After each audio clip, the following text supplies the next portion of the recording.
Olá, queridas amigas e amigos da TV 247, do Brasil 247.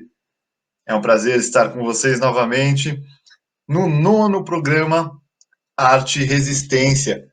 Vocês me desculpem a minha cara de cansado, mas é quase madrugada aqui na Alemanha.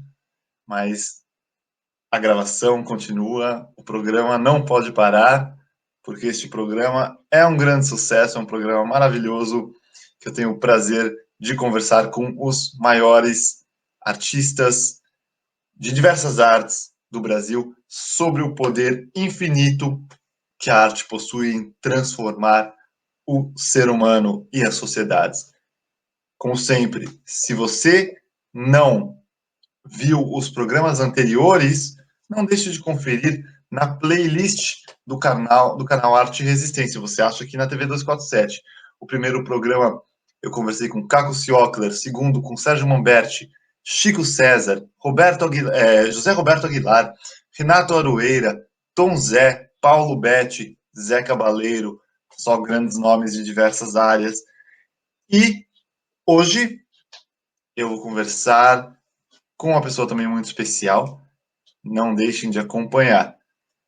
Mais uma coisa, se você ainda não nos segue no Instagram, siga a gente lá, siga o programa Arte e Resistência.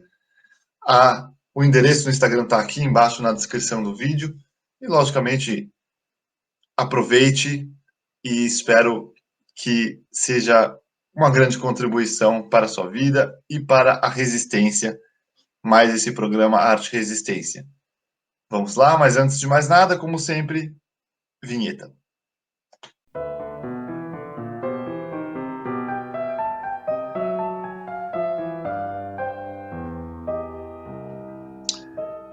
E hoje eu tenho o imenso prazer de ter aqui comigo uma pessoa, uma artista de mil faces, uma artista que eu admiro o trabalho, sigo o trabalho há anos, e hoje a gente vai conversar sobre não somente o trabalho artístico dela, mas toda a iniciativa social e política que faz parte do universo de Elisa Lucinda. Olá, Olá, Elisa. olá, meus bens, meu bem. Muito bom tê-la aqui. Seja bem-vinda. Obrigada. Muito frio pela sua Alemanha aí, derretendo. Estamos no contrário. Eu no inverno, vocês no verão. Mas a gente se completa, né? Pois é, mas você falou que a neve já está derretendo um pouquinho, né? Sim, sim. E é A isso gente aí. teve um inverno super rigoroso aqui. Olha que interessante, que bonito também. Um inverno dos mais rigorosos dos últimos tempos. E por quê? Por causa do corona e da pandemia, menos indústrias, menos carros, menos fábricas, né? E até o planeta Terra responde na hora, né? Com um inverno muito mais Potente, genuíno, né? muito mais potente, podendo ser, né? Tá na cara que a nossa presença é tóxica, né? Sem dúvida. Sem dúvida. Vamos ver. Será que o ser humano aprende alguma coisa com a Cara, eu me pandemia? lembro de um filme que eu vi, já começou, né?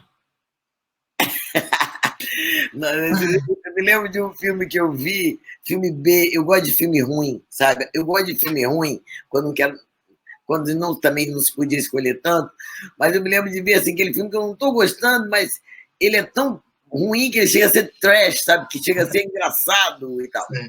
Eu me lembro que esse era um desses filmes. É, e aí a extraterrestre, ela chega nos Estados Unidos e ela encanta um dela, ela tem uma parada que ela transa e o DNA dela se dinamiza e ela vira uma outra mulher, sempre gostosa. Negra, ruiva, loura. O cara começava a transar, ela se transformava numa mais gostosa ainda, sabe? Asiática. E aí ele ficou louco, mas era a mesma, só que com variados fenótipos, variadas carcaças, digamos Sim. assim, estéticas.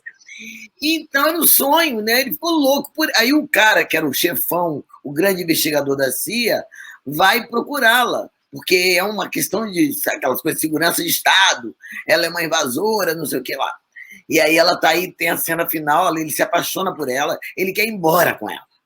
O tal fodão lá da CIA.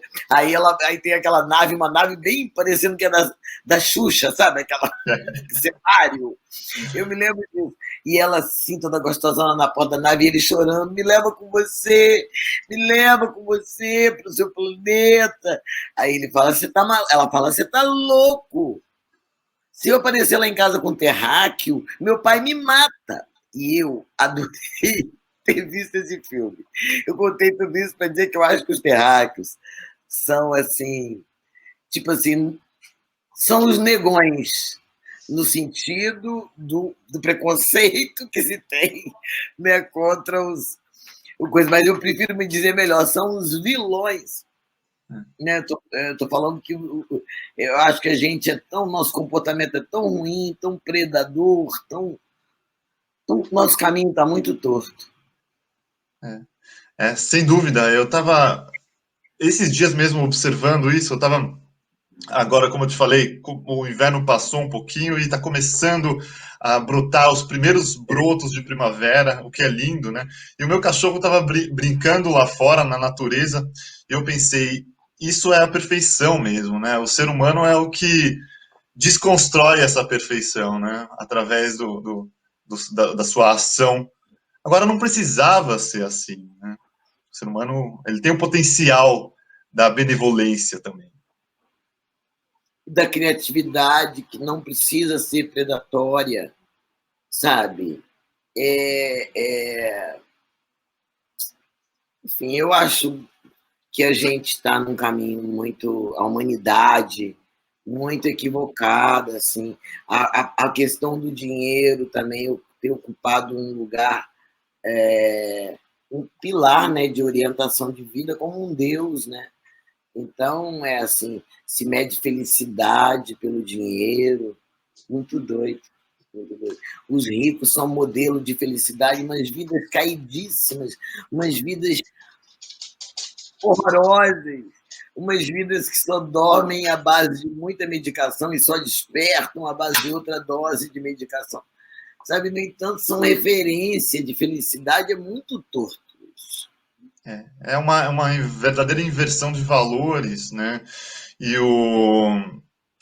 como você bem colocou mesmo, o dinheiro ele se torna quase que uma deidade, né? O capitalismo elege o dinheiro como um novo Deus, né? E consome as pessoas, e as pessoas elegem essas pessoas como as grandes vencedoras, né? Enquanto essas pessoas normalmente são vazias, né? É verdade, é verdade. Jean, Isa. Jean, Oi, diga. não esquece, não perde você falar, não. Deixa eu pegar uma coisa aqui para mim, Fica à vontade. um negócio que eu tive uma ideia.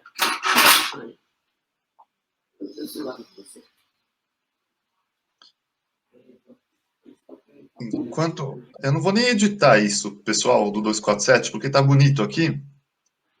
E enquanto a Elisa foi buscar alguma coisa, vamos falar do cenário dela. Olha só, depois eu vou perguntar para ela quando ela voltar.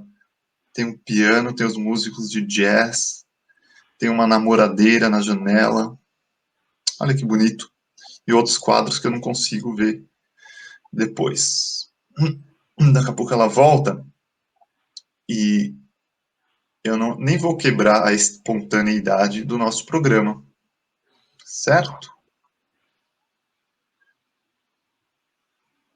Enquanto isso, eu vou preparar aqui a biografia dela para vocês, porque realmente vale a pena.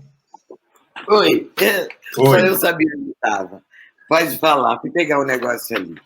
Você sabe que enquanto você saiu um minutinho, eu falei para o público do 247 que eu nem vou editar isso daqui, eu vou deixar na espontaneidade mesmo. E enquanto você estava fora, eu admirei o seu cenário atrás, com o piano, os músicos de jazz, a namoradeira em cima do piano. Que bonito. Na parte do São Jorge. Obrigada. E essas gravuras são de Rugendas, eu acho. São umas. O que eu pego do Rugendas e do Debré, quando eles não retratam o sofrimento dos negros, que eu não gosto, eu mesmo faço uma. Eu faço. Eu gosto de colorir. Sim. Entendeu? Isso aí é um Rugendas colorido por Elisa Lucinda. É. Aí atrás, todos eles e tal. Então, olha lá, ó, Olha só, tudo que eu gosto de lindo. colorir. Sai da... Ah, que legal. Então você coloca o seu toque, a sua identidade no trabalho dos outros artistas, né, nesse caso. Sim, eu faço muito isso. Ontem, por exemplo, essa semana quebrou uma estátua minha, que eu tinha uma estátua de São Francisco que eu ganhei, quebrou, a cabeça dele estava quebrada há um tempo, aí eu botei a cabeça de cartola nele, que eu Ah, tinha. lindo. Ficou ótimo. Entendeu? Então eu faço essas coisas assim. Mas diga que você ia fazer uma pergunta quando eu te interrompi. Obrigado pelo Antes de fazer a pergunta, eu vou falar rapidamente um pouquinho da sua carreira, da sua biografia, para o pessoal do 247 e já emendo uma primeira pergunta. Elisa Lucinda dos Campos Gomes, nascida em Cariacica em 1958, poetisa, jornalista, escritora, cantora e atriz, autora de 14 livros, CDs de poesias, mais de 20 filmes e novelas, dezenas de peças de teatro, premiada com o troféu Raça Negra em 2010. E a primeira pergunta que eu tenho para você, querida Elisa, é justamente você que é uma artista de diversas faces, como você se enxerga hoje? Existe um carro-chefe na sua obra como um todo? Ou tudo isso faz parte, todos esses fragmentos fazem parte de um todo que compõe o ser humano e a artista Elisa Lucinda? querido, olha só, tem um carro-chefe, sim. Eu acho que é o carro síntese, porque ele como é que eu vou dizer? Ele é. Olha, eu me manchei aqui, ó. Tá ótimo. Tudo bem. Ele é o começo de tudo, a poesia, eu acho que é o começo de tudo da minha vida artística. Eu acho que minha mãe, minha família foram muito sagazes, né? Ao reconhecer, junto com a escola, que eu tinha uma onda com escrever, com falar poesia na escola, principalmente fazer falar com criança, não escrever. Ainda a minha escola não tinha sacado, mas eu gostava muito de história e gostava muito historinha, quer dizer, historinhas, ficção, né? E Sim. gostava muito de falar poesia. E aí comecei a falar poesia dentro da escola e já sacaram isso. Então, quando eles sacaram que eu tinha esse coração, essa sensibilidade para a poesia e gostava de falar, porque era uma prática muito comum na minha geração, a escola pública e a escola particular que eu estudava, todos eles tinham essa prática de poesias nas comemorações cívicas. E dia da primavera, da questão das estações e tal, enfim.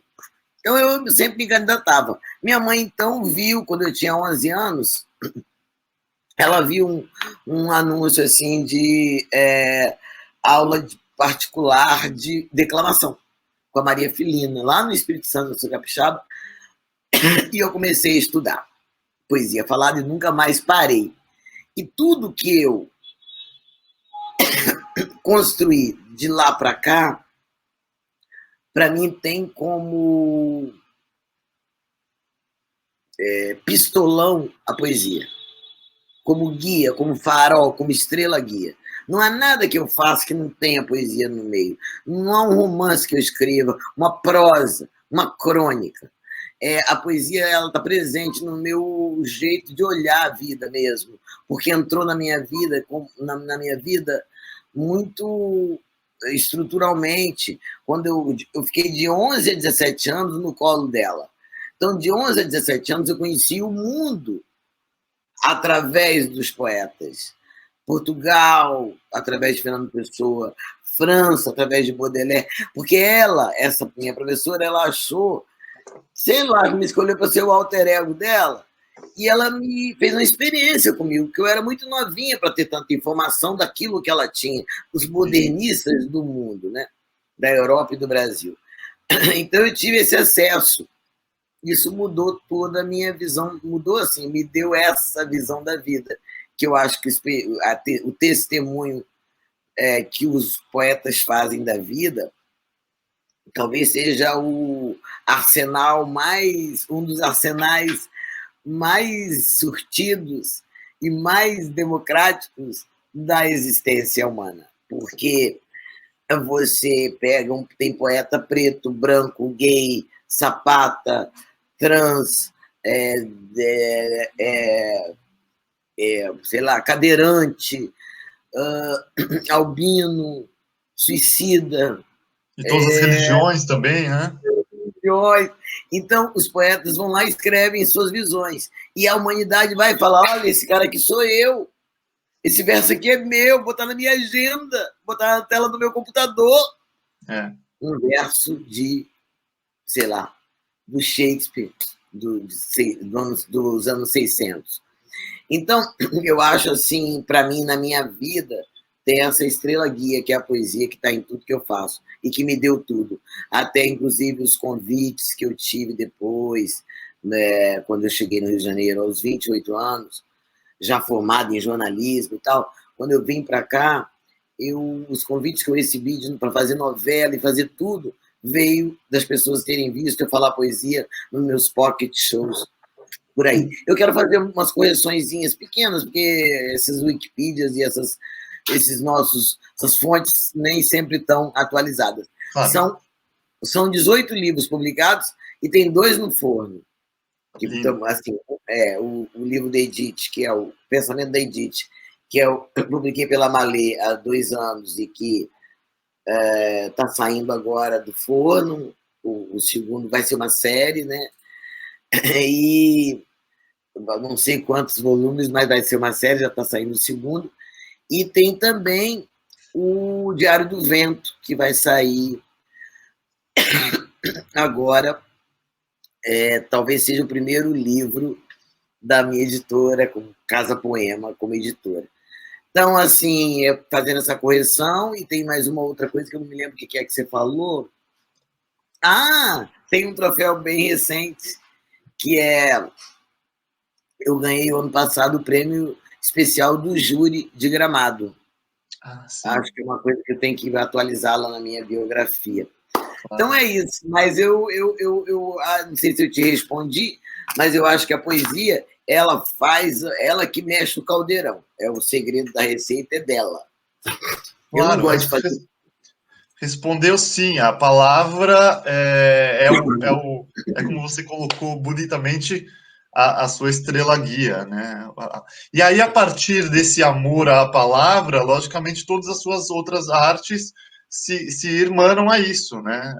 Seja a palavra cantada, seja a palavra interpretada em um filme, ou mesmo no jornalismo, né? Tudo nasce daí, né? Tudo nasce daí. Eu tenho também um amor especial pela palavra em si. A palavra poética, claro, é a rainha, mas a palavra em si, essa que nós estamos usando para atravessar o oceano, né? E para a gente se compreender.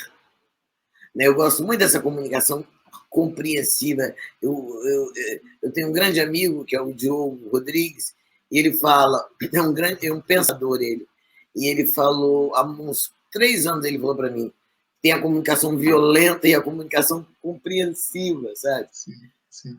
Compreende o negócio.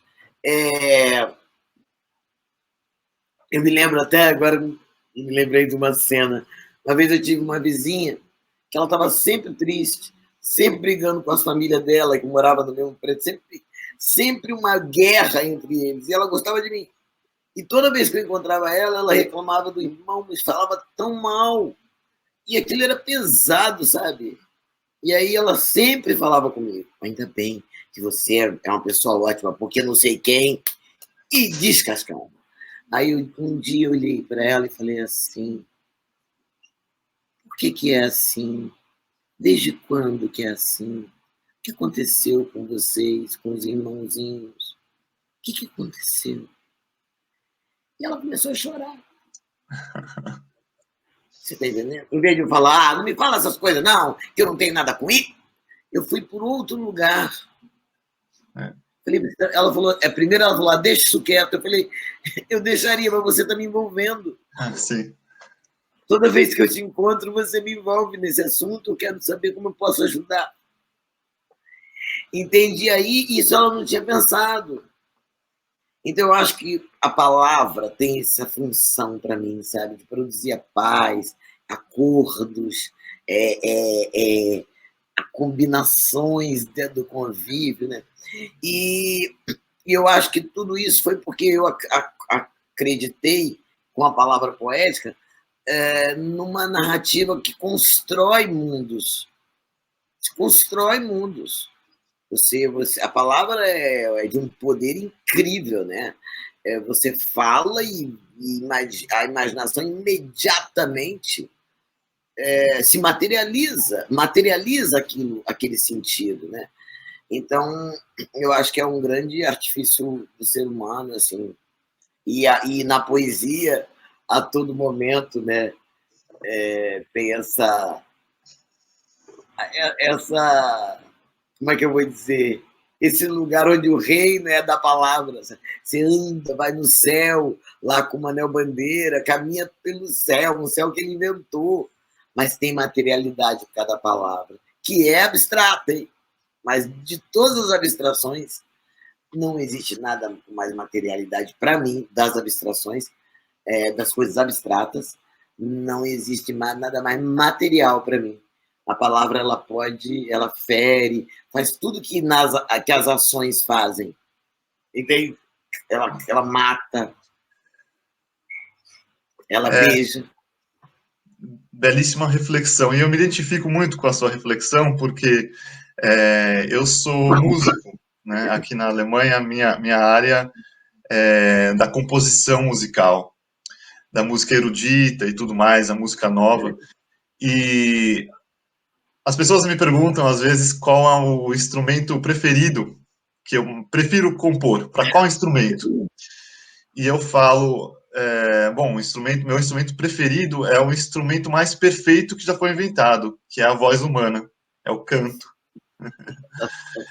E é totalmente verdade, né? É um instrumento que não somente tem essa possibilidade de proferir, né, uma palavra, ou palavras, ou sons, e aí eu adoro brincar com idiomas também, mas também ele tem toda a possibilidade de interpretar, né? E isso é uma coisa que a gente vê muito na poesia, de modo geral, mas você dá muita ênfase a isso. Existem diversos vídeos lindos de você declamando, recitando poemas, né?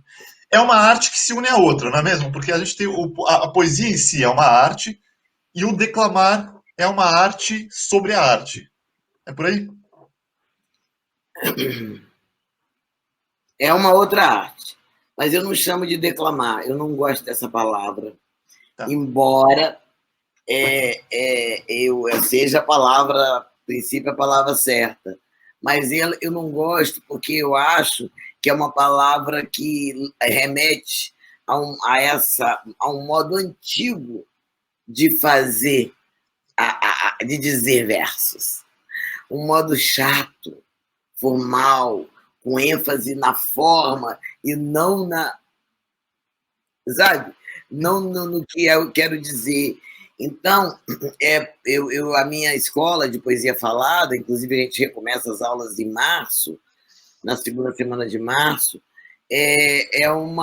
agora a gente está funcionando online muito bem, graças a Deus, E ali a gente ensina a falar poesia de um jeito coloquial, de um jeito espontâneo, sabe? Eu posso começar a falar qualquer poema a qualquer hora aqui, sem precisar me concentrar, entendeu? Sim. Por exemplo, posso falar um poema que me ocorreu aqui? Claro.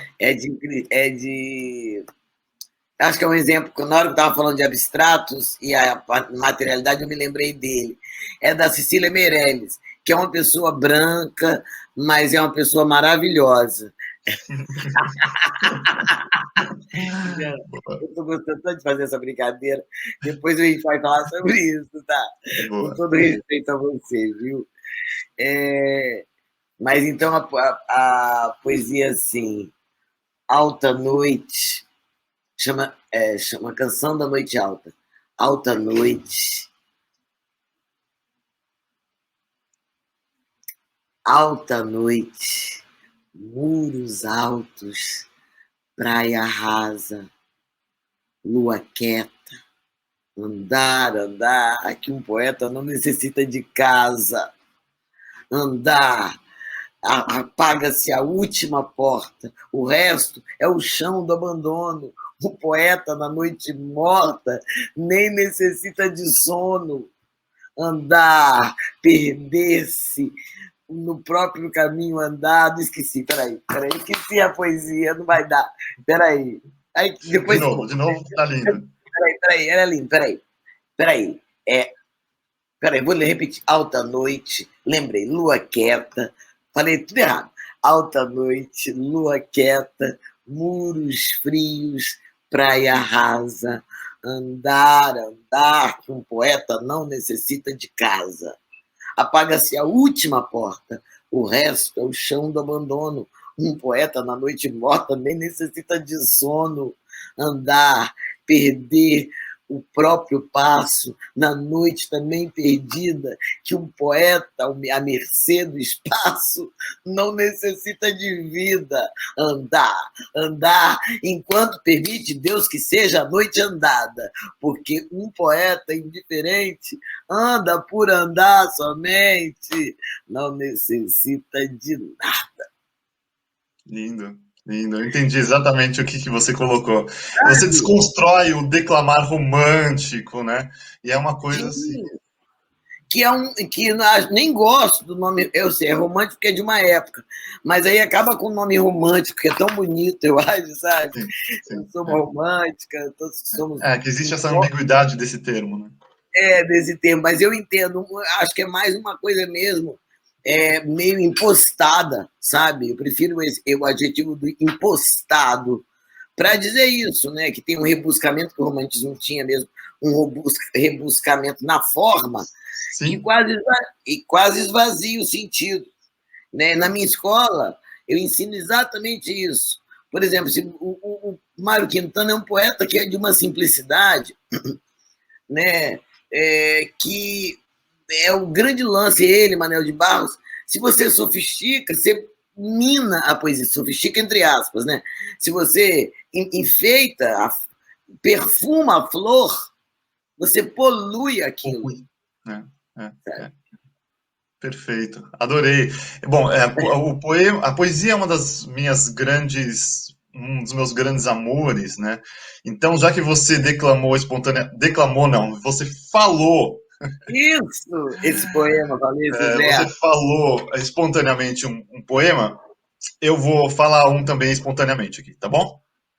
Aí você me diz o que você acha, tá bom? Vamos dar uma aula ao vivo, hein, 247. Vamos lá.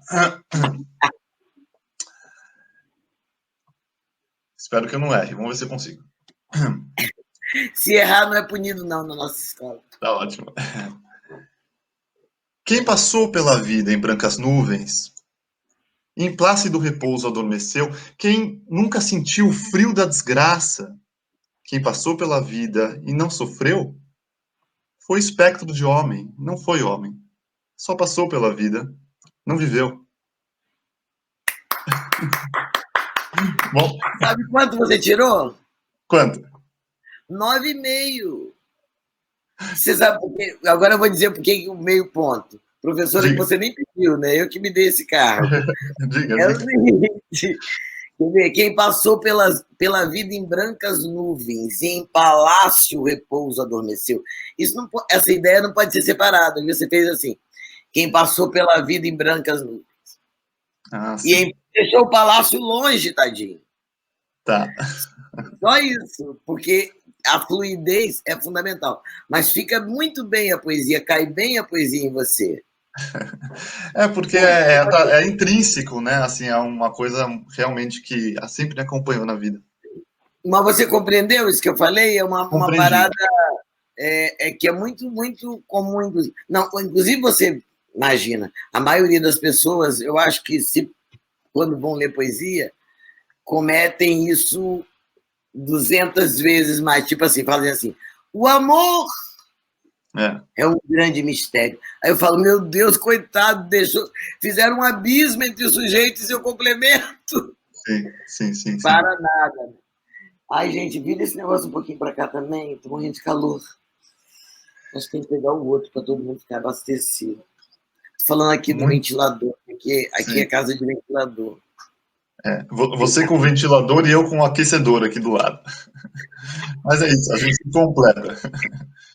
Porque eu, inclusive, eu não gosto de ar-condicionado. Fica aqui minha.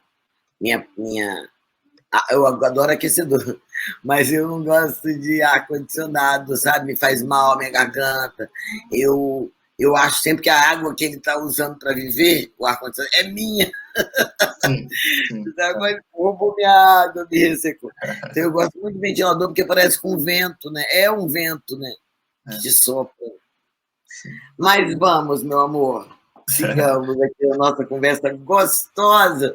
Será que vocês estão gostando, gente? Com certeza o pessoal está se deliciando. Deixa eu te perguntar então emendando sobre o maravilhoso projeto Casa Poema. Como é que está? Casa Poema. Casa Poema é uma instituição, né, que eu e Giovana Pires formamos, criamos, né, que é para exatamente para fazer a missão dela, que é atuar na sociedade em vários níveis com a poesia. Poesia como equipamento de cidadania.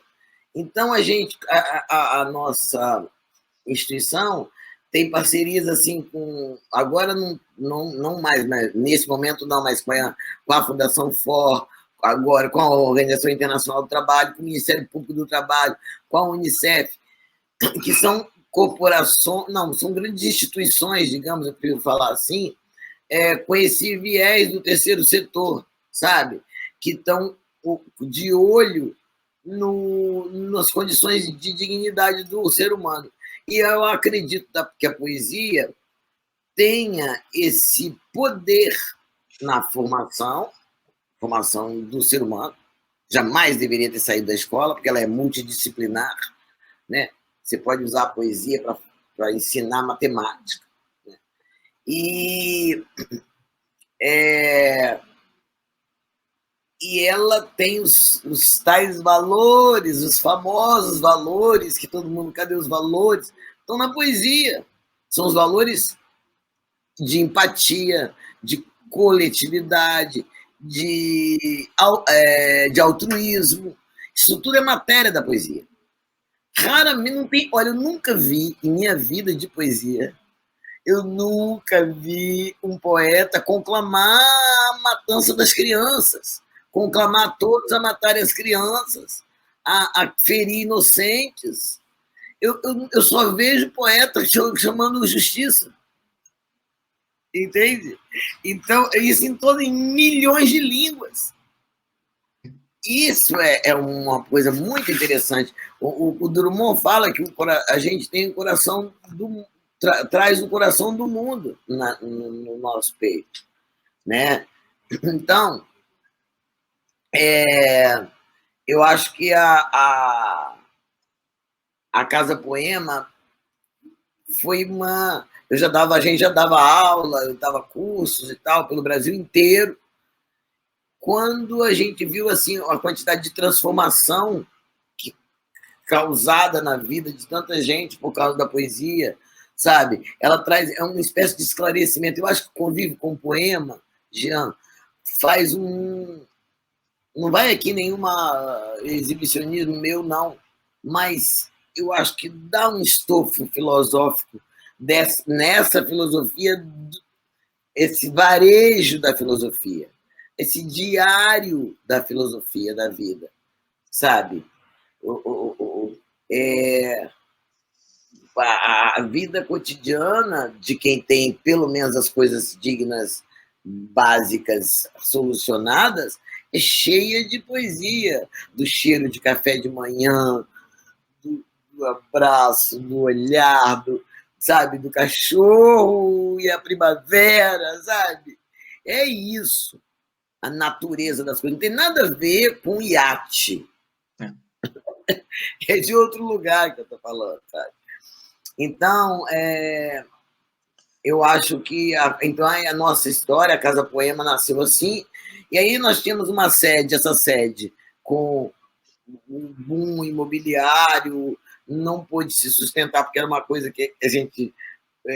São cursos que a gente dá, mas não são tão. Não teria esse poder de ter uma estrutura física, sabe? Não Sim. Era nossa e tal. Então, ela começou a ser, antes da pandemia, bem antes, existir virtualmente. A Casa Poema tem ações no Brasil inteiro. Né? Eu dou aula, antes da pandemia, a gente dava aula em casa, aqui na casa, minha casa, e em vários lugares do Brasil. Sim. E fora do Brasil. Agora, a gente faz a aula online com várias pessoas do mundo o tempo inteiro, que agora a menina, em vez de ficar esperando a Casa Poema chegar no Acre, um curso da Casa Poema chegar em Santo Amaro, ela lá de Santo Amaro é nossa aluna, lá de Divinópolis é nossa aluna, lá do Tocantins. Então, assim, estou achando muito interessante, porque se você tem alguém que sabe um poema de cor, uma só pessoa, eu acho uma potência antibélica. Sim, claro. Sabe? Uma potência. Então é isso que a gente faz. A Casa Poema tem como missão prestar um serviço artístico, educacional à nossa sociedade através da poesia. E aí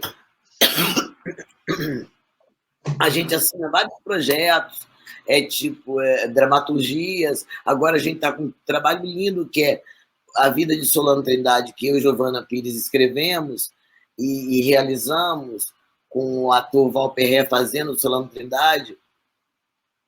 Mas aí começou a pandemia, tarará, a gente então fez uma redução dramatúrgica dos atores para ficar bem sucinto e poder viajar dentro dos protocolos. Começamos a fazer um trabalho nos quilombos, a princípio virtual, mas um trabalho de revigoração. Está acontecendo uma coisa muito forte nos quilombos, muito grave, porque são áreas de terras muito bonitas, riquezas de rio, de cachoeira, principalmente porque os quilombos têm rituais com esses elementos, né? Não só os quilombos, as tribos também, as montanhas são motivo de leitura, o curso de um rio são motivos de interpretação e que orientam um indígena e orientam um negro quilombola. Então, eles geralmente estão em áreas lindas que os brancos ricos querem. E aí o que acontece? Mancomunado com as igrejas evangélicas, esses quilombos que receberam um desprezo imenso desde a saída da Dilma, uma inviabilização econômica deles, eles chamam de, como é que chama? Uma desnutrição, né? Deixa secar aquele negócio, né? Eles começaram a ficar míngua, então começaram a aceitar a conversão por uma cesta básica mensal. Então, nós estamos fazendo a contracultura disso, digamos, com um trabalho poético de griot, acionando a memória dos quilombos. Tudo isso é a Casa Poema que faz. No meio da pandemia, nós demos aula na coordenação de Giovana Pires, Thaís Espírito Santo. O negócio foi puxado com a OIT e o Ministério Público. A gente deu aula para mais de 200 trans pelo trabalho decente. Então, é um projeto chamado Cozinha e Voz, que é a Paola Carosella, não sei se você conhece, uma grande chefe de cozinha argentina que já é brasileira, e ela faz alta cozinha em São Paulo e tem um restaurante onde ela emprega trans, excluídos em geral, refugiados, em alto cargo.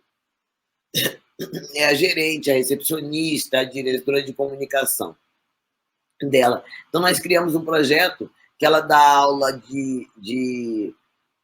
uma aula de profissionalizante de assistente de cozinha para o grupo que a gente escolher, no caso, são trans esse ano, mas já foi população de rua, é um jeito de incluir. Então, aí você, antes dele ter essa aula prática, que vai profissionalizá-lo, e dali a gente direciona para o trabalho, porque tem empresas associadas à nossa iniciativa. Antes disso, eles passam uma parte com a gente, que é por isso que é Cozinha e Voz.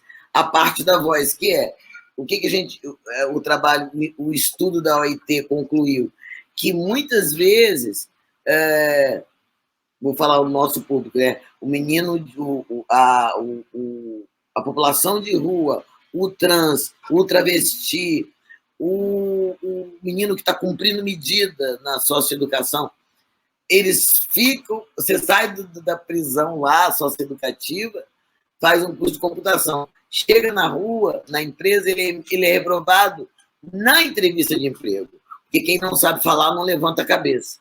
E é aí que a Casa Poema entra, acionando nele esse poder, esse que me faz estar aqui tranquila na sua frente, sem medo nenhum. Nenhum. Entende?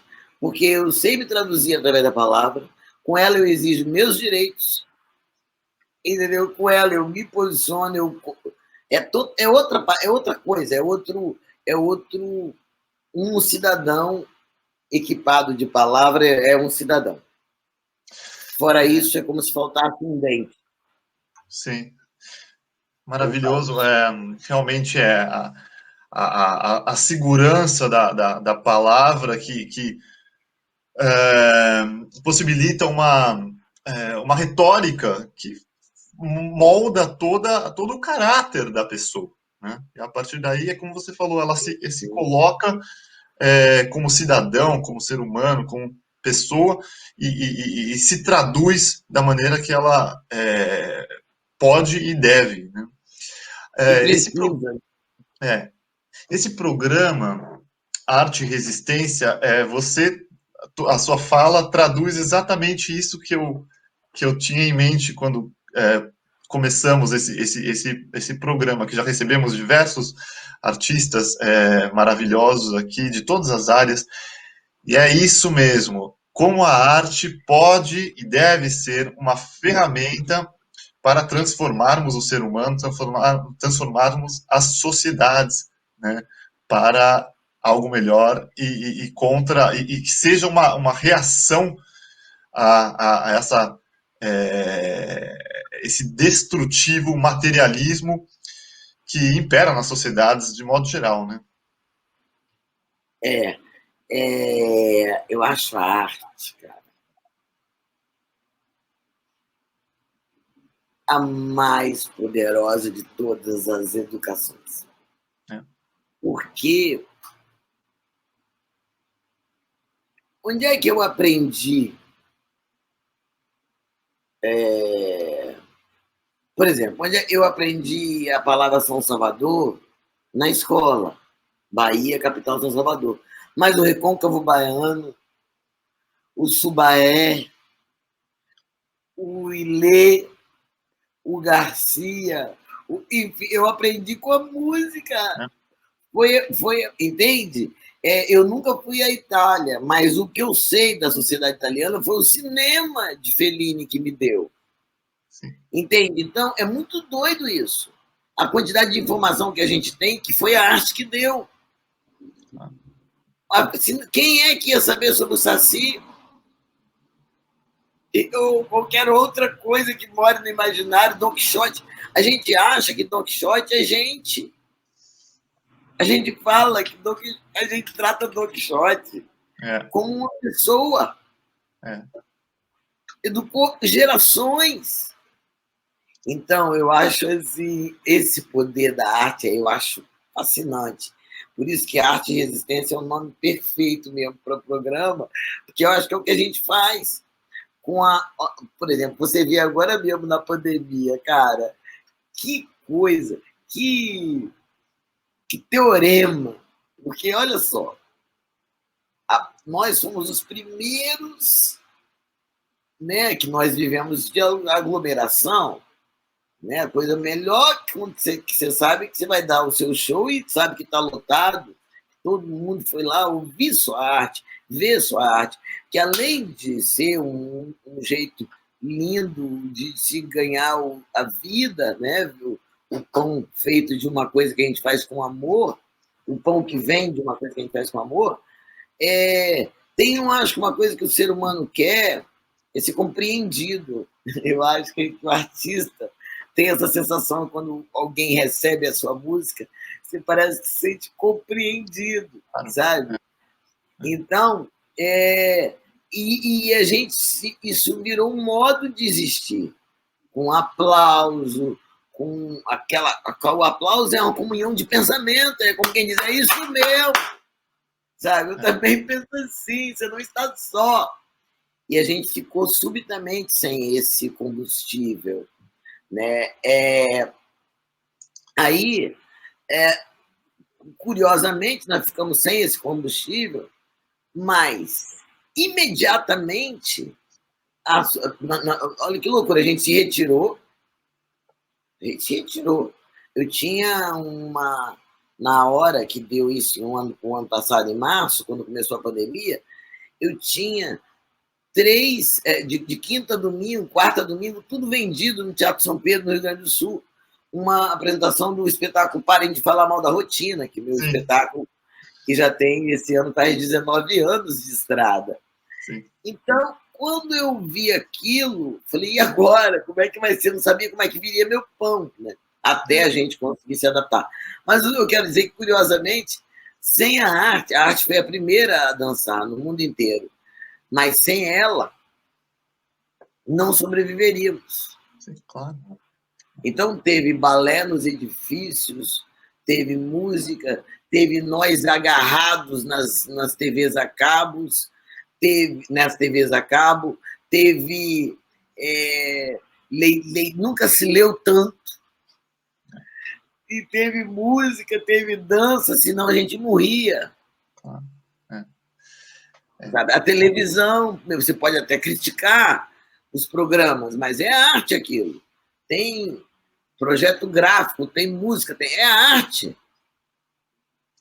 E isso fez com que a gente pudesse sobreviver à pandemia. Sabe? Muito verdade. Doido, né? É muito lindo, porque realmente, da forma que você falou, a arte foi a primeira a ser atingida, mas também foi a primeira a se readaptar, né? E a que é realmente isso, o artista, ele depende, a arte depende do outro, né? A arte sozinha, a arte do homem sozinho, da mulher sozinha, da pessoa sozinha, ela não encontra a sua realização máxima, né? Então, quando você escreve um poema, e quando você fala esse poema e entra no espírito de outra pessoa, aí atingiu a sua realização máxima. Né? Exatamente. Mas eu acho também que a gente... tem uma outra coisa também que eu acho que a arte faz, é que dá para fazer uma música como Apesar de Você, Amanhã é de Ser Outro Dia, e não ter como proibir a música. Sim. Não falei nada. Aliás, proibir é vestir a carapuça. Sentiu o golpe, né? Acusou o golpe. Entendeu? Então, É interessante, porque eu acho que a arte também é muito. Eu gosto do. Como é que eu vou dizer? Do ardil. Me lembro que uma vez, há muito tempo, eu dei uma entrevista, logo no começo, uma entrevista para uma figura aí, no começo das entrevistas por internet. E há uns 15 anos atrás. E ele perguntou assim, ou mais talvez, mas ele falou: então, Elisa Lucinda, o que você acha de uma declaração que, sei lá, como é que é o nome da mulher, sabe? Esqueci, Mary, não sei quem lá. E aí eu falei, não sei, eu não conheço ela. Aí ele falou assim, você não conhece? Você não sabe quem é Mary, não sei quem lá? Eu até bloqueei, porque inclusive não sei até hoje o nome. Aí ela falou assim, é a mulher do Ernest Hemingway. E eu disse, eu não sabia o nome dela, eu não sabia. Mas aquilo poderia me deixar frágil, isso é típico do classicismo. Fazer da ignorância do outro, do não saber do outro, um espaço para humilhar o outro. Claro. Sabe? Então, eu imediatamente falei assim, não sei não, qual o problema? E você sabe algum verso de Olavo Bilac que não seja o hino nacional? Você sabe? E comecei. E você sabe qual foi lá o motivo da Cora Coralina ter virado a escritora que ela é? E aí comecei a trabalhar com os saberes que são meus e que não tem. Claro. Entende? E isso é de uma. E era muito interessante, porque e eu estava falando de poesia, de poesia. E a poesia é antibélica. Então eu estava sendo ativista naquele momento, Claro. contra o classicismo, e a favor do classicismo. Classicismo, a favor dos saberes. Tem um espaço do saber que ele está aliado a muitas relações de poder, entendeu? Tanto que tem gente que nem sabe, mas diz um jargão daquilo, um bordão, e faz a gente supor que ele sabe muito aquilo, e por isso. Olha, isso é tão perigoso que eu estou querendo te dizer. A nós mesmos da esquerda, como é que eu vou dizer? Caímos nessa casca de banana. Sim. Escorregamos. Eu cansei de ver meus amigos de esquerda, só que é só hoje que eu percebo isso. Mas cansei de ver ao longo da minha vida esses amigos falam, alguém comentasse, ai, minha filha, aí fomos para não sei onde, a mulher não sabia distinguir o cara não sabia distinguir uma taça de champanhe de uma taça de vinho. Qual é a graça? Me diga. O que é que você está me falando? E é tão comum ter ouvido isso. Não só da gente careta, eu estou falando, você entende? Sim.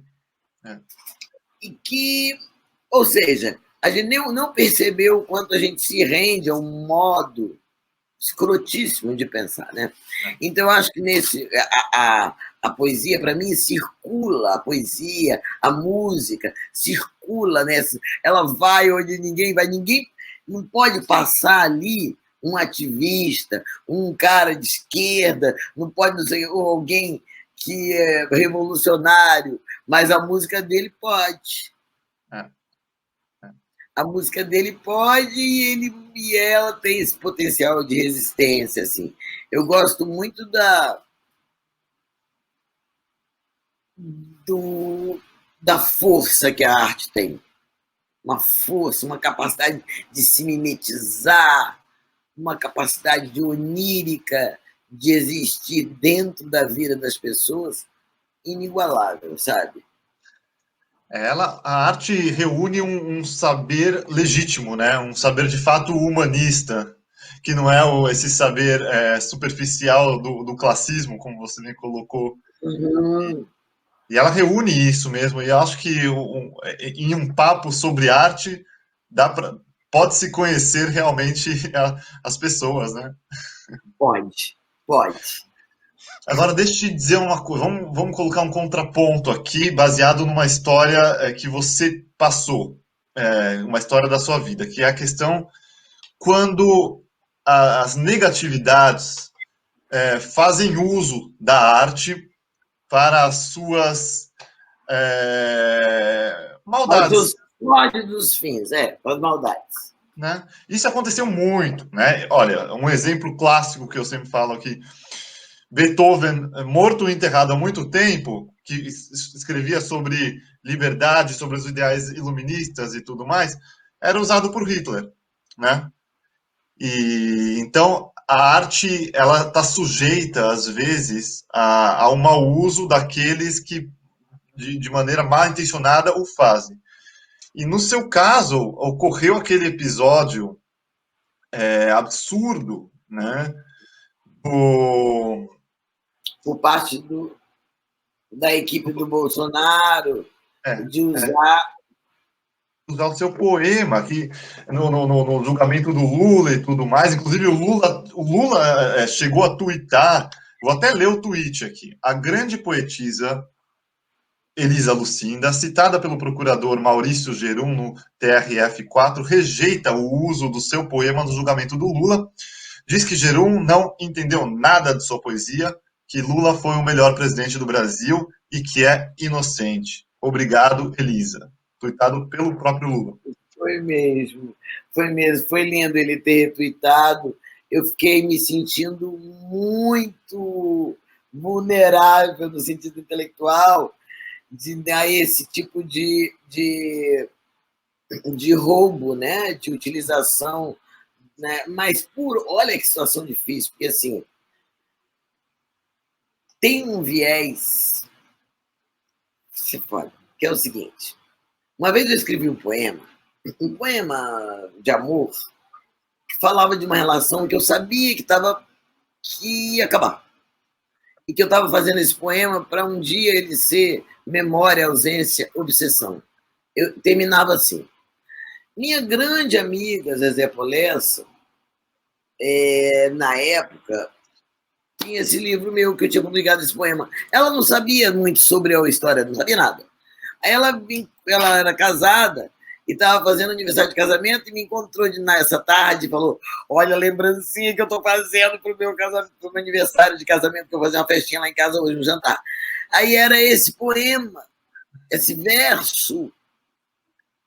Aquilo me deu uma pontada no coração que eu não tive coragem de falar para ela o motivo daquele verso. Mas ela entendeu como uma eternidade. Então, essa interpretação, ela realmente é livre. Sim. Assim, ela entendeu isso. Tá bem, eu estou aqui viva, posso explicar, mas assim, eu não domino essa interpretação. Porque na época eu procurei o direito, meus advogados, tal. Falei, Elisa, eles vão se defender dizendo, por exemplo, nós podemos pesquisar e chegar num fã, um eleitor de direita, porque foi muito. Quem poderia também entrar com processo para mim, de cara, seria Ana Carolina, que tinha um 17 na cara dela. Sabe? Mas, enfim, isso é muito perigoso, mas foi bom eu ter falado, isso virou uma parada da rede, todo mundo, muita gente ficou sabendo, e o negócio parou de circular. Sim, sim, sim, sim. O negócio parou de circular porque também tem isso.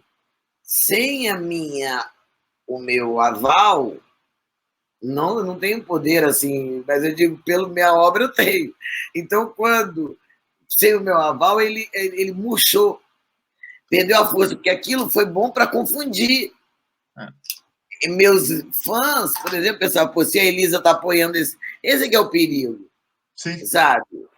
Porque te leva a confundir. Ao ano passado, esse ano, na pandemia, eu fui convidada para fazer uma propaganda de um produto que eu não acho, ele não tem não é bom para a saúde. E é um produto alimentício. E principalmente para a saúde das crianças. E na época e era assim, pandemia, falta de dinheiro, veio aquela proposta boa. Eu não podia fazer, porque é tudo contra o que eu digo.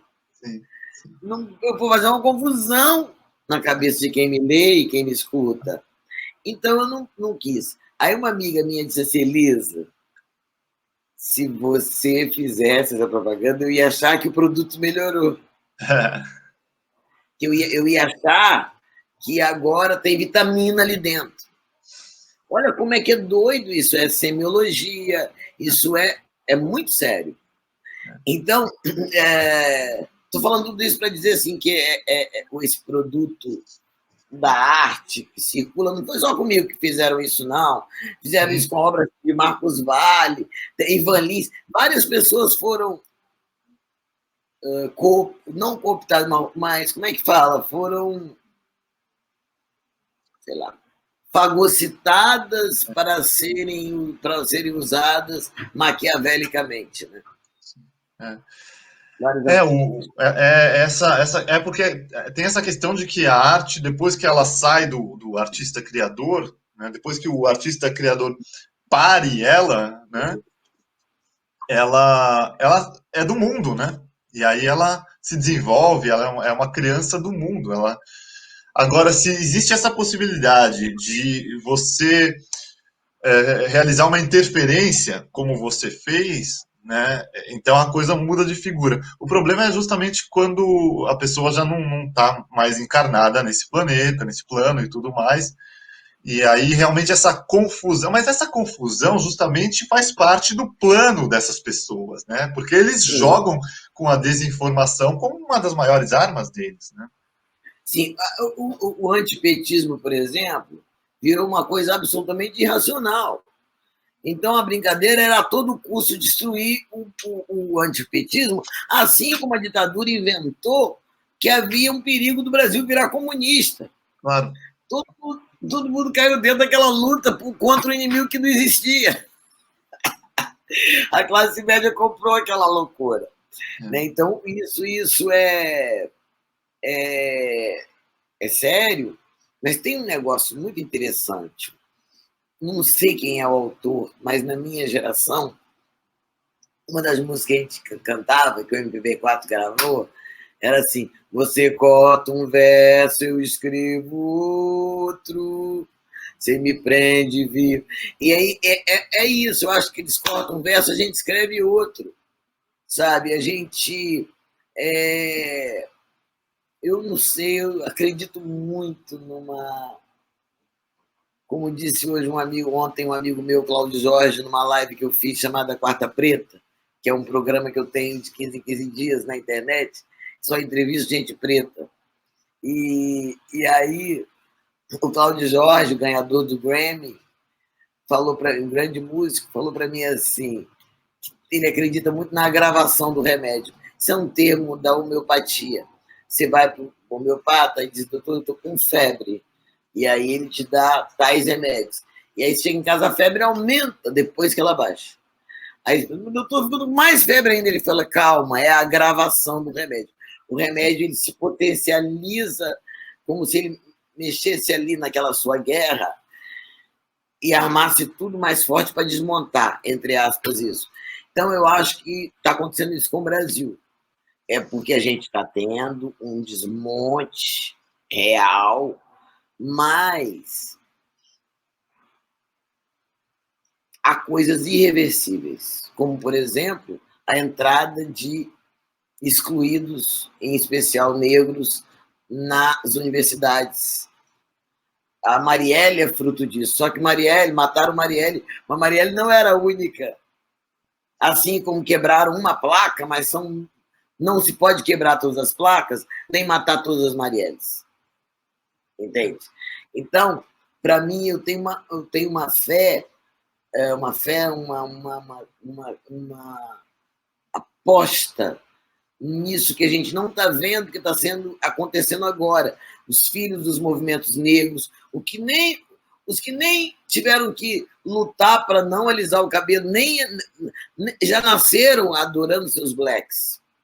E seus pais se formaram na universidade e trouxeram saberes estratégicos para seus coletivos.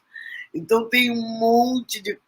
Está fervendo a periferia. A periferia teve seus representantes que entraram nas escolas e entraram no parlamento. Esse é um Brasil novo.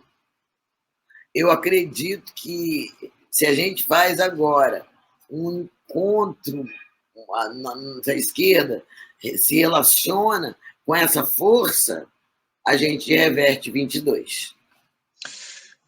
Sem dúvida, eu acho que é inevitável, né? Com a ascensão do neonazifascismo, essa tragédia que aconteceu no Brasil, é inevitável que a nossa resistência, a nossa resposta a tudo isso seja intensa da mesma forma, né? Então, a arte vai crescer muito mais, a educação vai crescer muito mais, a união das esquerdas, e a gente está trabalhando com isso e por isso, e realmente a gente se utiliza, né, de toda essa negatividade como combustível para a nossa luta. Eu acho que isso é uma coisa que ficou muito clara também, né? Como pessoas que não estavam lutando ou não conheciam o seu potencial de lutar, se descobriram como grandes lutadoras pela justiça social, direitos humanos e democracia. E tem uma coisa muito, é verdade, tem uma coisa muito séria, assim, não é para culpar, mas observe-se que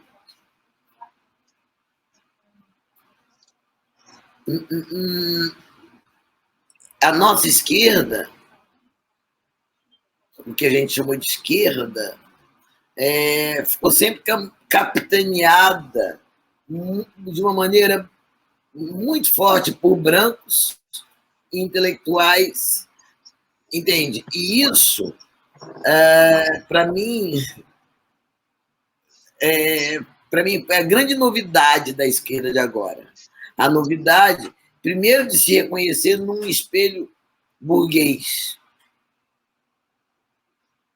Entendeu? Uma porrada. Eu acho que a esquerda levou uma porrada. Conheço vários amigos que falaram assim: caralho, Elisa não sabia que eu era racista. Sou. Nunca tive uma namorada negra, meus filhos não namoram negros, na minha família ninguém casou com preto há 5 gerações, como você falou. Entende? Talvez a sua filha, não sei se você é casado, não sei qual é a sua história, mas não tem autorização inconsciente para se envolver com negro. Tem que casar com uma judia, com um judeu também. Você entende? É uma ordem que você nem sabe que cumpre. Sim. E é muito sério. Quantas vezes no Rio de Janeiro, esses blocos da Zona Sul, blocos de carnaval, todo mundo branco, os filhos da esquerda, com os filhos mais brancos ainda. Ninguém casou, ninguém fez um casamento interracial. Tem isso. E no Brasil, se fosse na Normandia, tudo bem, mas no Brasil, isso tem que nos dizer alguma coisa. Sim. Sabe?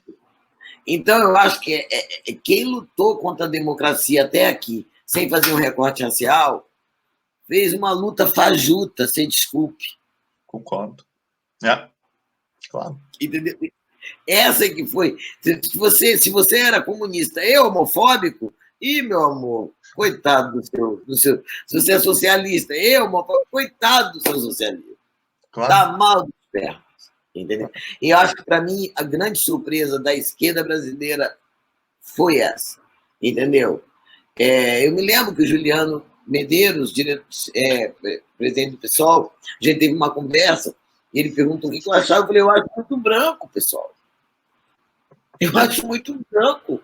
Eu acho tudo muito branco. E isso revela uma estrutura que nem a gente de esquerda conseguiu quebrar direito. E isso traduz o país que nós estamos vendo aí fora. Sabe? Eu me lembro de eu sair com umas amigas e fomos ao teatro e eu achei a peça um pouco confusa. E uma delas disse assim: eu amei a generosidade da atriz em dizer que não vou falar, mas enfim, e que era tal personagem. Eu sabia, sabe? Mas eu achei generoso falar com o público, porque ela se comunicou com o último ignorante da plateia. Aí eu disse: quem é o último ignorante da plateia? Aí ela falou: o povo. E eu disse: que povo, quem é? Entende? E eu não gostei da peça, que achei que a peça achei que todo mundo entendia a peça, menos o público. E, e aí saímos dali e o negócio continuou. Assim, aí, onde é que a gente vai comer? Se era no centro da cidade. Aí eu sugeri um boteco que tem do lado desse teatro. Todo mundo vai. Não, minto, eu não sugeri. Elas sugeriram, ela e a outra, um restaurante chiquérrimo e muito caro, mas é muito caro. E é muito chique, mas é chique no chato, porque é explorador. Então você come impressões de alcaparras e paga uma fortuna, sabe? Então, eu não acho graça nenhuma, mas como eu era minoria, nós éramos em 4, as 3 brancas, e falaram: vamos comer nesse lugar, é maravilhoso. Eu falei: sou voto vencido, vamos lá. Quando chegamos na porta, estava fechado nesse dia. Aí alguém falou: quando esse restaurante fecha, ele me quebra. Eu falei: pô, cara, ele me quebra quando ele abre. Quando ele abre, ele me quebra. Eu falei: aí todo mundo, onde é que a gente vai? Eu falei: vamos aqui. Tem um boteco ótimo, tem um pastelzinho. Se come ali. Mas eram umas sinhazinhas. Eu falei: gente, são minhas companhias. E é tudo gente. Sei que lá, vamos na passeata quinta, entende? Então, o bolsonarismo, a direita surfou no conservadorismo da nossa esquerda, o conservadorismo da sua vida pessoal, separatista, dando comida de pior qualidade para o seu empregado. Vamos falar a verdade, Jean, comida diferente, exatamente como é numa casa de direita. Eu vi corpos pretos na casa de meus amigos brancos, de algumas pessoas conhecidas brancos, da mesma maneira que eu vi na casa dos caras que a gente combate. Sempre empregados, sempre. E nunca vi entre os amigos. Muitos, claro que há exceções, né, gente? Mas eu estou falando do. Você está entendendo o meu pensamento? Claro.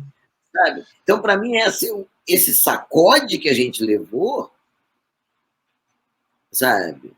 Eu vi discussões do feminismo negro maravilhoso, das feministas brancas falando: nós pelo direito ao trabalho. E a feminista preta falou: minha avó sempre teve que trabalhar, nunca teve que brigar para trabalhar. Porque ela tinha que trabalhar, ficou com 6 filhos, o marido desapareceu, entende? Então, assim, nós temos o que contribuir nessa conversa.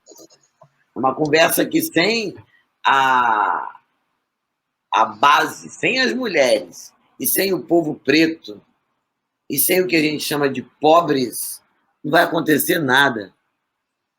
Claro.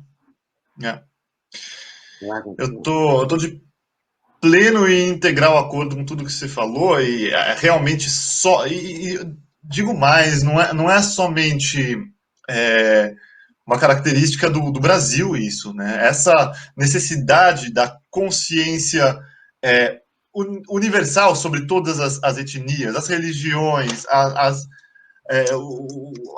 destruição, desconstrução dos preconceitos que estão internalizados no ser humano.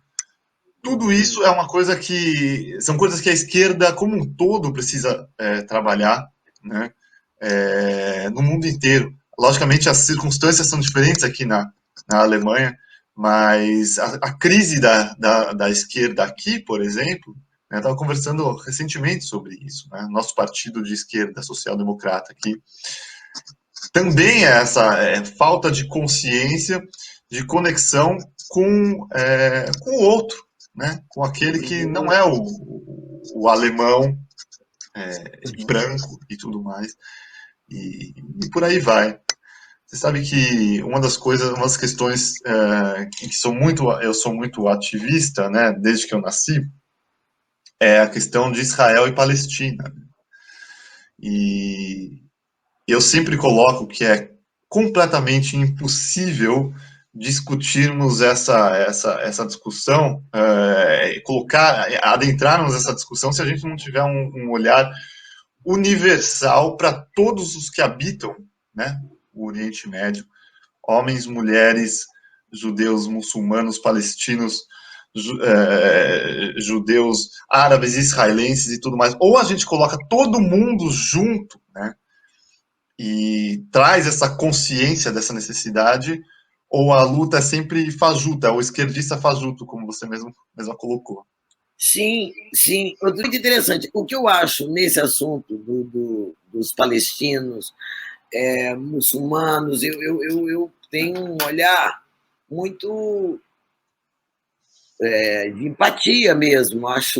Eu acho triste isso tudo, essa confusão, essa. Aliás, o nome Guerra Santa sempre me chamou extrema atenção. Ou é guerra ou é santa, gente. Que isso? Também pode ser guerra e santa, né?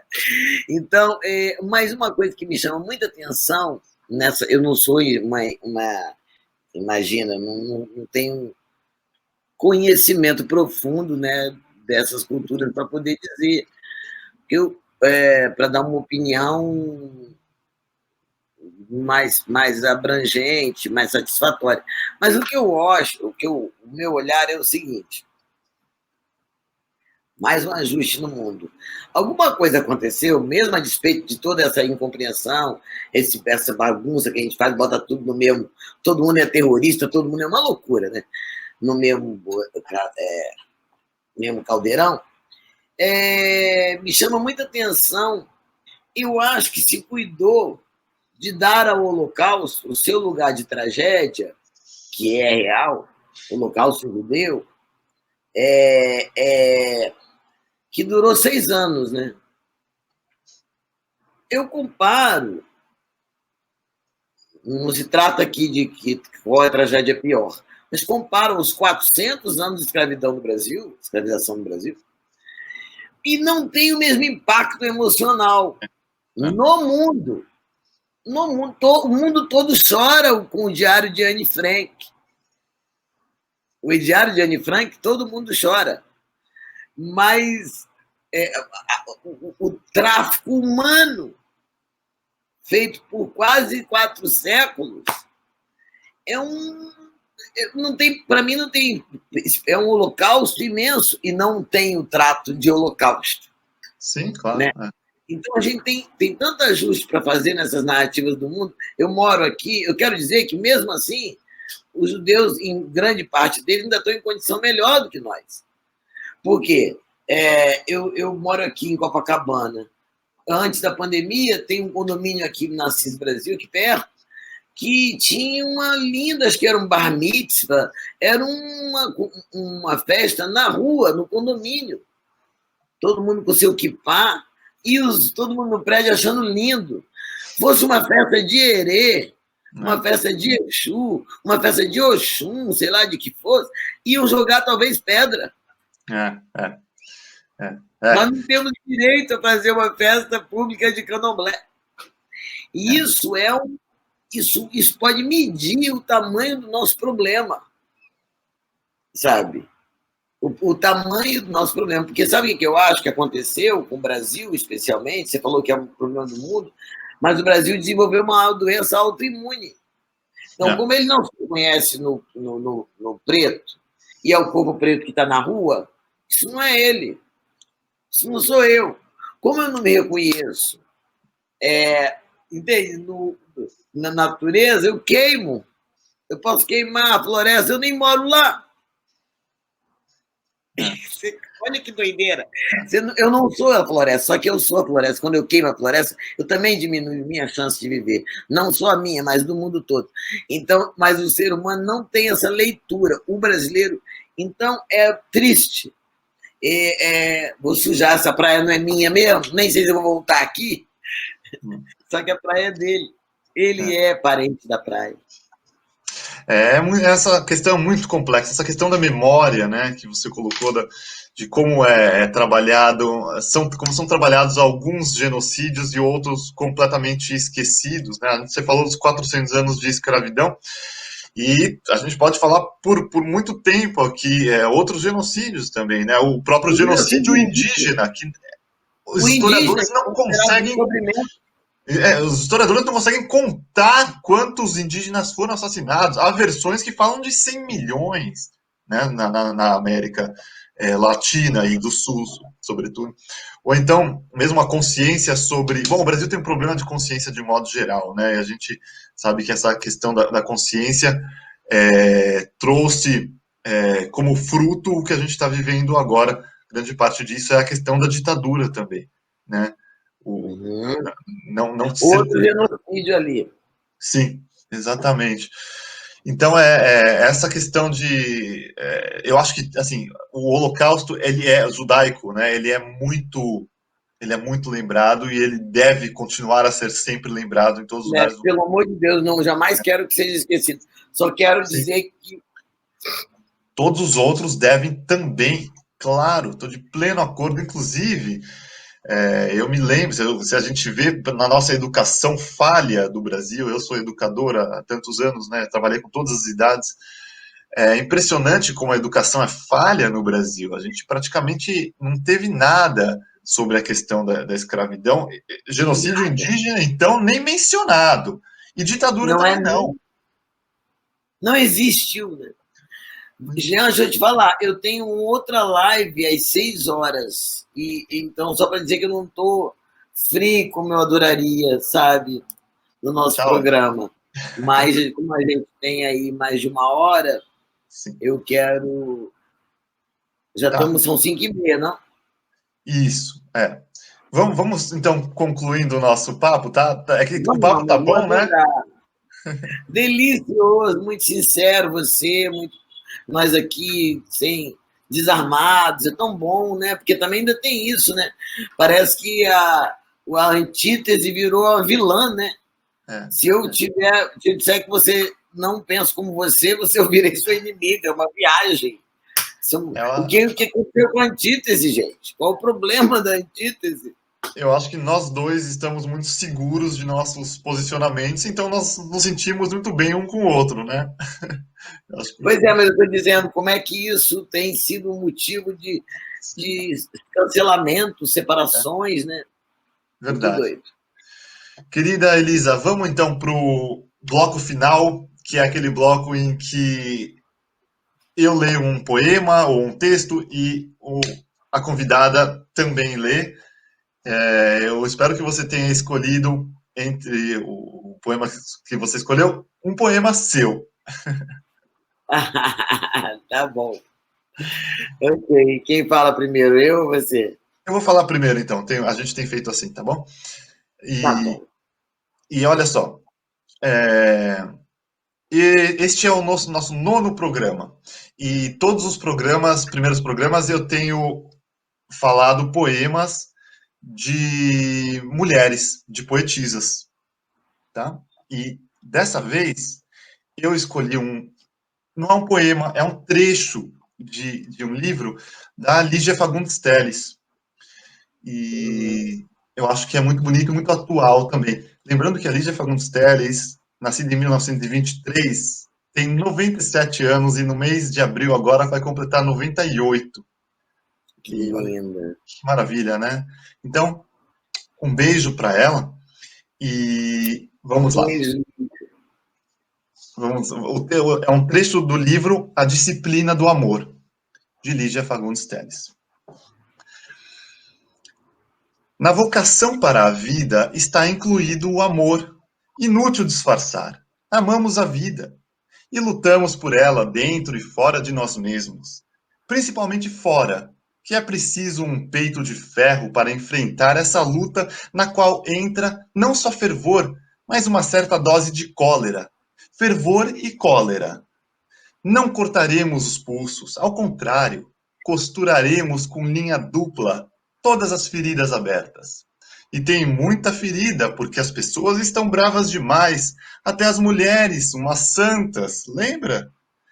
Costurar as feridas e amar os inimigos, que odiar faz mal ao fígado. Isso sem falar no perigo da úlcera, lumbago, pé frio.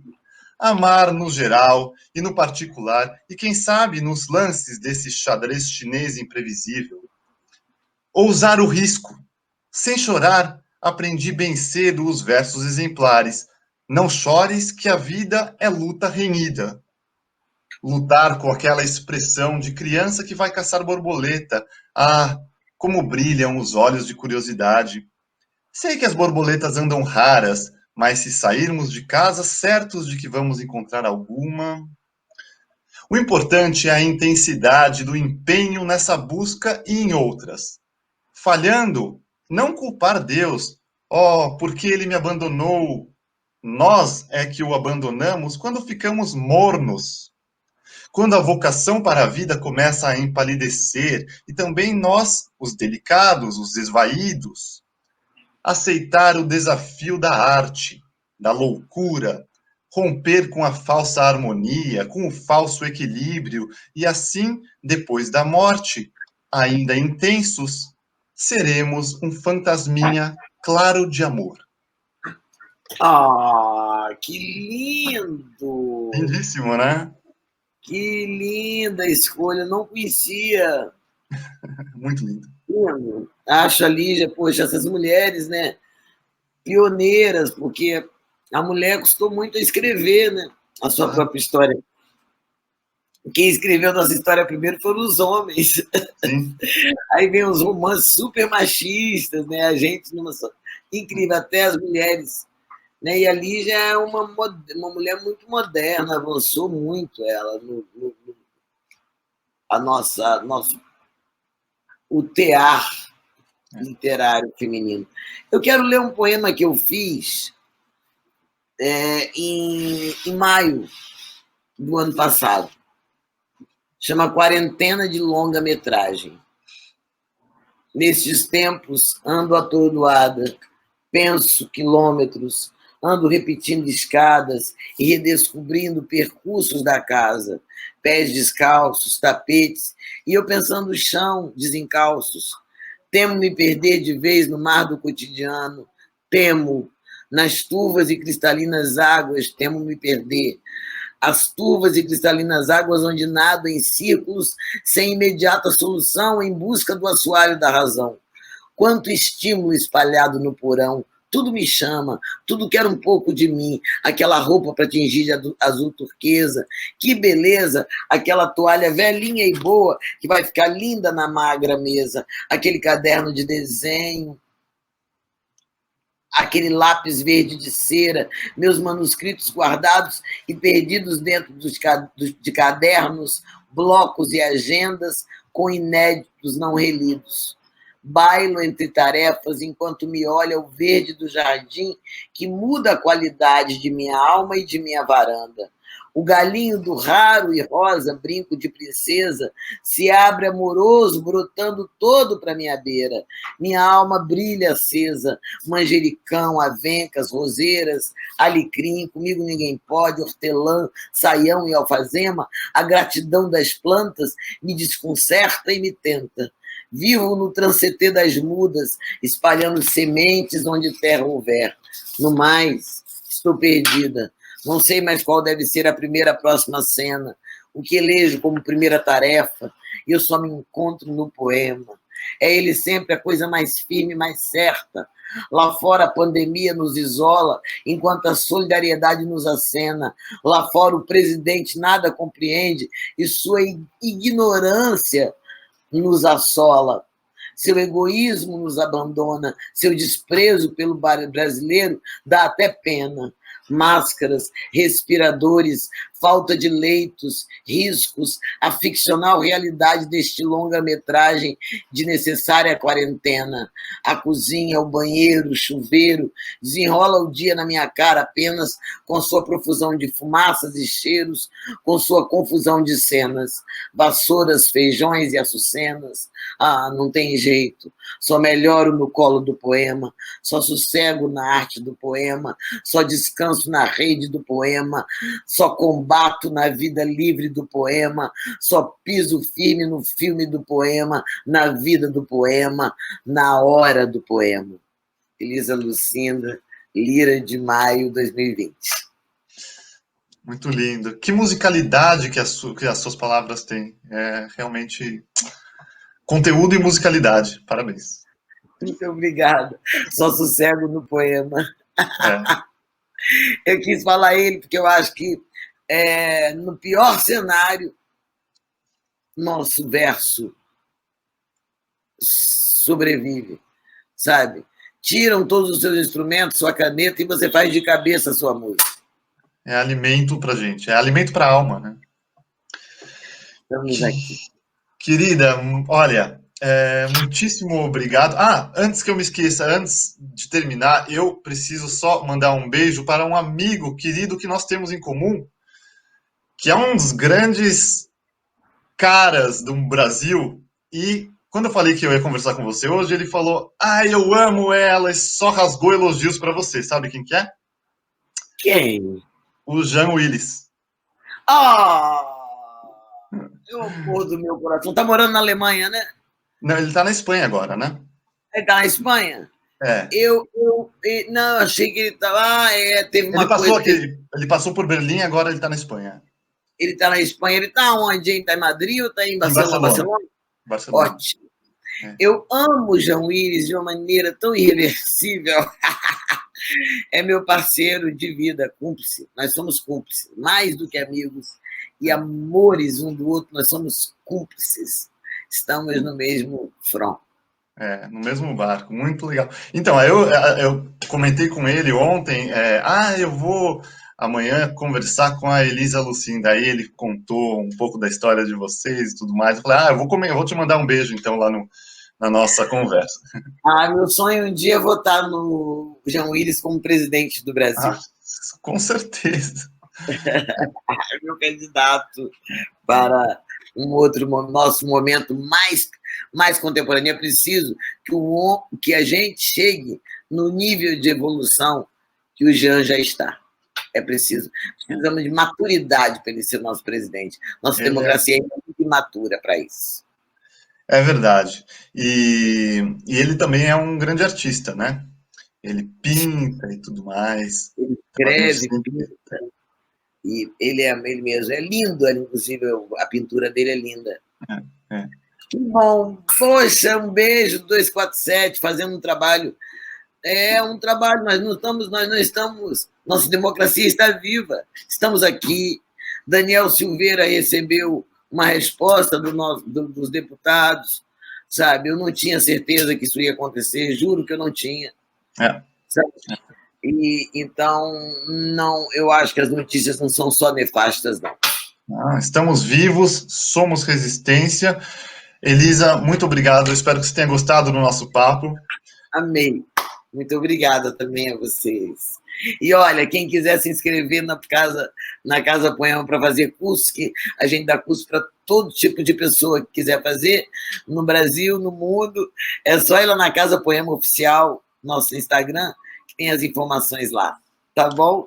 Quem quiser, qualquer coisa, compra livro meu no meu Instagram, pode. Aí recebe autografado em casa. Essa vida online nos salvou. Isso Por mesmo. incrível que pareça, está nos salvando do isolamento total. É isso aí. Estamos juntos e queridos do 247, então sigam, se vocês quiserem, a Elisa no Instagram, a Casa Poema e também o programa Arte Resistência. E, como sempre, um beijo a todos e ninguém solta a mão de ninguém. Beijos. Obrigada, Jean. Adorei.